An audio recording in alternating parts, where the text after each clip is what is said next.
O mga DDS ha, baka nakakalimot kayo, hindi pa tayo tapos dito. Sa DepEd OBP Disbursing Officers, Security Officers handled confidential funds. Pag mababanggit ang salitang confidential funds, alam nyo na kung kanino yon at kung sino yon.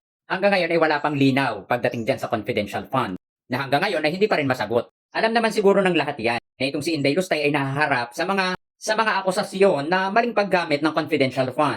Hindi matatapos ang usaping yan hanggat hindi sinasagot ng malinaw. Kaya huwag kayong magtaka mga tangang DDS. Mas nauna ito pero wala pa rin sagot. Ang kabuuan ng confidential fund ni Sara ay 612.5 million confidential fund na hanggang ngayon ay wala pang linaw. Sa unang 18 buwan sa posisyon ni Inday Lustay ay may 500 million sa Office of the Vice President at 112.5 million para sa Department of Education, DepEd.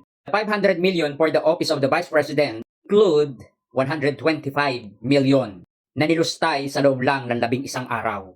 In December 2022, the Commission on Audit COA letter disallowance 73 million from that spend. Mas nauna ito mga DDS, dito muna tayo mag-focus. Masyadong nalayo ang usapan. Alam ko naman na yung mga issue nyo ang ginagamit nyo para ito ay matakpan. Well, hindi kami tanga, kayo lang. Hanggat walang malinaw na sagot, ang confidential fund ay mananatiling magnanakaw si Inday Lustay. Kaya huwag kayong mangarap. Sa bagay, pangarap na nga eh.